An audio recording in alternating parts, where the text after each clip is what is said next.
Hello and welcome back to my channel. And in today's video, we are going to be taking my sewing on the go while focusing on being able to craft some amazing pieces with the bare minimum of tools. I'm going to be spending a lot of time with my family this summer, and I wanted to be able to travel and still create content. So this is me trying to strip back my supply list and make it to where it's very travel friendly, but everything that I need to sew. And in return, hopefully, if you are a beginner sewist, that you will learn all of the must haves for getting a garment done. If you're interested in seeing a video with the bare minimum essentials you need for sewing, go ahead and like and subscribe. And now let's get into it. For today's pattern, we'll be using McCall's 8380, and I am using the reproduction pattern that you can still buy today. It is a 1940s pattern, and here is the back of the envelope with the sizing. Here are all the tools that you need. You need a seam gauge, a marking tool, seam ripper, pins, machine needles, and some scissors, and of course, you're going to need an iron as well. If you don't know your measurements and you are a beginner, you're going to need a soft ruler so you could take your measurements. This is a multi-size pattern, so you take your measurements, compare it to the back of the envelope, choose the size that's closest to your measurements, and then cut on the lines given. Fabric prep is extremely important, so go ahead and wash and pre-shrink your material if it's machine washable or however you plan on taking care of the garment once it's complete. I'm using linen, so I went ahead and gave it a good press before I start cutting out my pattern pieces. Now, the pins are going to double as the pins that you use to help sew the garment, but also because I'm stripping it back and we aren't using pattern weights, I'm using it to hold the tissue down while I cut. When I first started sewing, this was the only way that I would cut my patterns. And then once I started using true vintage patterns and I wanted to be more careful with my tissue paper, I started using pattern weights. If you need to use pattern weights, feel free to use anything that you have laying around, like a weighted coaster, your kids' toys, whatever you can gently rest down to hold your pattern in place. Most garments are cut in the fold or with the fabric doubled because the body is symmetrical, but since this garment is asymmetrical, you're going to cut the bodice portion on a single piece. So make sure your pattern is facing up when you do that single cut. The pattern piece tells you if you should cut one or two. Now I use my fabric pen to transfer all of the markings from the tissue paper to my fabric. This is a disappearing ink pen, so once I add water, the blue ink will vanish. Always do a test try on your fabric before using any kind of chalk or marking tool. There's also a method of marking the fabric with thread, so you could avoid purchasing a marking tool if need be. That is a more time-consuming and wasteful technique. But if you were to do a tailor's tack or things like that, you could always reuse the thread for hand sewing later. Now let's talk about sewing needles. I am using a 1940s vintage Singer featherweight. It's a travel machine. I'm not sewing in my studio, so I needed something very lightweight and easy to carry. This machine is small but mighty, and of course it's all metal like all of my other vintage machines. And because of that, I want to put quality needles in my sewing machine. So if ever you were going to splurge on your beginner items, I personally would pay most attention to my needles and my pins. I went with the cheapest pins I could find today, and that was a huge mistake because having cheap pins that are actually dull can ruin your fabric. Name brand pins are relatively inexpensive. I could have went with Dritz, but I wanted to go even cheaper and get like a generic brand, and that's when I realized it was a complete waste of money. However, I made these do what it do. I just wouldn't recommend it. If you have to buy a cheaper but still quality brand of pins, I would just go with Dritz. In the long run, quality scissors are a must, but I find that Fiskars scissors work really well for the price and you can find them anywhere. However, you do want to prioritize cutting only your fabric with the scissors so that way the blades last longer. If you notice, the featherweight does not have stitch markings on the stitch plate. So usually you would use a seam guide to mark where you're stitching. It's adjustable and you can move it back and forth to measure your seams. But I forgot to put that back in the case the last time I used it for another machine. So I'm having to use my fabric marker to mark the seam allowance. And that's where the seam gauge comes in handy. That gauge is movable, so I could set it at 5/8 and mark my seams, but also it will help you do the hem at the end. I would recommend adding a longer acrylic ruler to your supply list eventually, but I was able to make do without one. So it is possible to sew without one, and most households do have a ruler, at least mine does. But yeah, you can always purchase an acrylic clear one later on.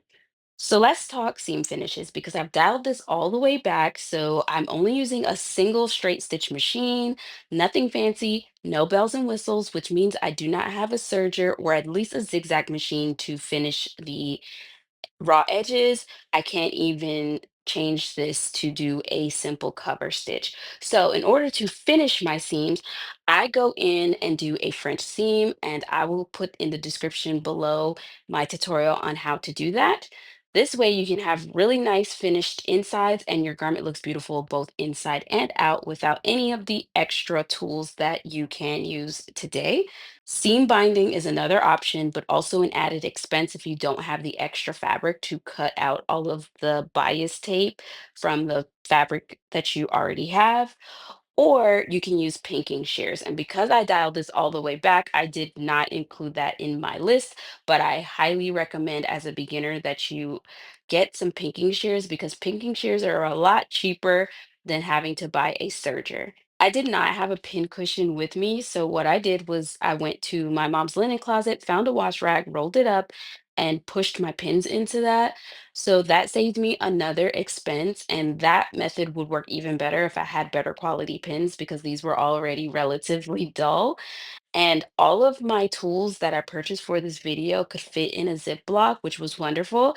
And that Ziploc could fit inside of my featherweight case along with the machine and one pattern. So this was very compact and travel friendly. I never wanted to be a career content creator, mainly because I was afraid of falling out of love with a hobby that brought me so much joy and peace.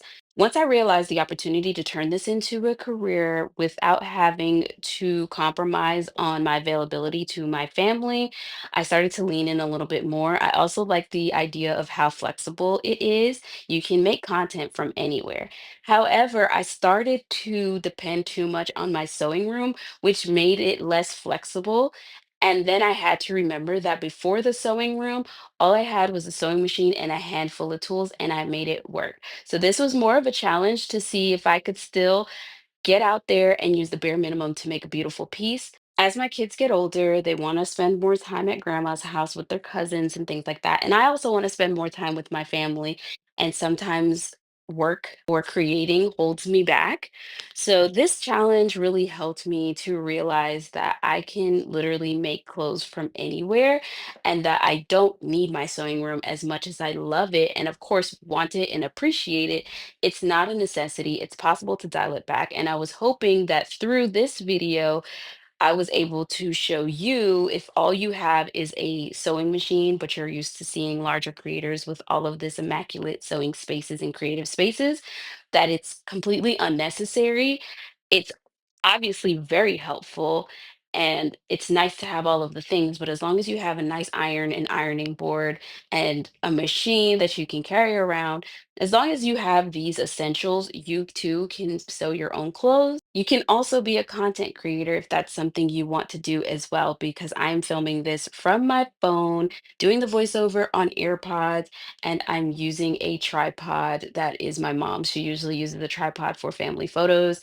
And so I'm using her tripod on her kitchen table that I grew up eating all of our fancy holiday dinners on, next to a window. I managed to make this dress all in one go, and I'm thoroughly impressed with the kids constantly playing and lots of other adults and family members around. They didn't want my attention, nor did they need my attention. So I was able to just sew consistently, getting up to make a couple meals and to play. But all in all, this was not only a quick sew because of the way that the pattern was made, but also just because I was surrounded by family and I had so much fun, especially explaining to my nephew what I was doing because he's not used to seeing me make things. He just knows that I do make things. I would love to turn this into some sort of series because I do think that this information could be helpful. A lot of people reach out to me as a beginner or someone who simply has a sewing machine and planned to start, but then got overwhelmed and didn't know how to start. So I felt like I could be of service by sharing little tips and tricks and also showing that because I think it's so much easier to tell you all the things and it's something else to show it. And so I feel like while spending more time with my family this summer, I will not have access to all of my fancy things. And so I could take that opportunity to throw together some really easy, very doable, and approachable projects with the bare minimum. So you can start collecting and purchasing the essentials you might need to finally open that sewing machine and get started. One of my first ever dresses was a reproduction 1960s shift dress, and I would love to revisit that project using all of the materials that I purchased today while teaching you how to read a pattern because that was my first dress pattern, but only the second pattern that I had ever used. So I think it's a great start for reading all of the patterns because if you can do that, you can pretty much do anything. If I move forward with this series, I will add a complete list of tools that I used at the beginning to the materials list. So that way you should know exactly what to expect and you'll have an idea of what you'll need to complete the pattern that I'm working with or anything that's similar. I plan on purchasing a vintage buttonholer for this machine so that way I can make patterns that have buttonholes. And I'm thinking that shouldn't cost me anything more than $20, $20 to $30 for a good one. So once I purchase that, I will add buttonholes and more complex patterns to it. But I am planning on trying to keep this as simple as possible so that way the tools list does not increase. And if you're using a modern machine, then you should have an automatic buttonhole function. However, if you're using a vintage machine, buttonholers are relatively cheap. Again, you shouldn't be spending anything more than $20 for one. So this is the final look. And the next day, I was able to put it on and get a couple shots of it because the material is so light, you can't really see the stripes and the way that I did the pattern play on it because the sun washes it out. But I am so happy with how this turned out. I am in love with this dress. Highly recommend. It is a good, easy pattern. I wouldn't necessarily say it's a first pattern that you should make, but if you've already worked with a pattern before, this is a great, easy pattern for beginners. So if you enjoyed this video, please consider liking, sharing it with someone, subscribing to my channel, and letting me know what you think about my ideas for a beginner, more stripped down series. If you would like to support me any further, you can leave me a virtual tip over on Ko-fi or become a bobbin over on Patreon. We would absolutely love to have you. Of course, the best free way to support my channel and to push it through the algorithm is to like, comment, share, and subscribe. I hope you liked this video. I enjoyed making this so much more than I thought I would. So I look forward to seeing you in the next one. Bye.